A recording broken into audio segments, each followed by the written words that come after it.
Merci. Sénatrice Galvez. Merci beaucoup, ministre Champagne, de vous avoir toujours pour répondre à nos questions. So we have eyes wide open, but it's not enough to read that 600 pages. And so we had to follow what your chamber was doing with the budget. So we know that you had some pressure in order to make amendments with respect to the Le Carré de Sable and tape reduction. And so now you have 13 laws that are listed there.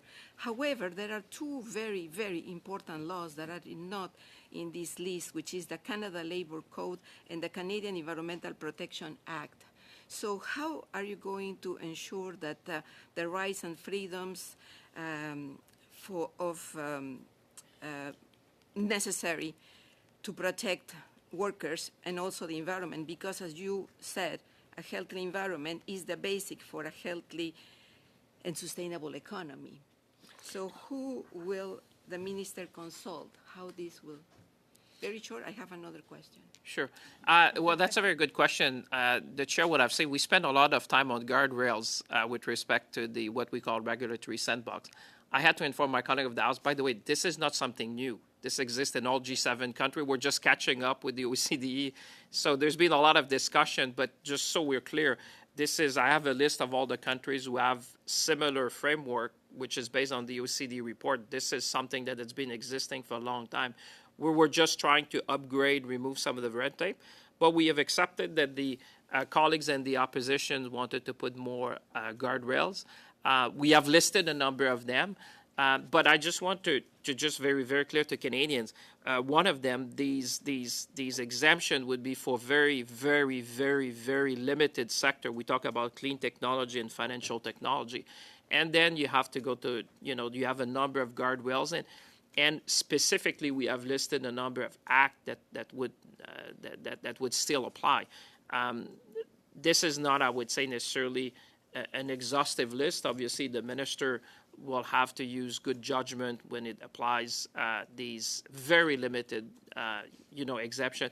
And just so you know, this was an ask by the innovators in Canada. This was an ask by people who say, allow us to be competitive when we compare to other jurisdictions. Because if they don't do it here, they'll do it somewhere else. Thank you so much. Yes, that gives me a segue for my second question. So we have our Prime Minister going around the world bringing some investment. So we all agree that we need more competitiveness, we need more productivity, and we need more innovation and to scale up this innovation.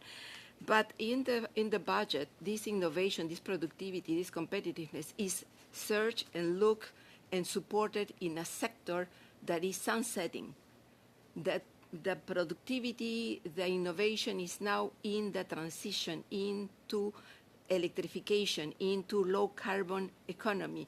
And so the other part of the question is, why are we not asking our big financial institutions, the pension plans and the banks and the insurance, to contribute more to this transition?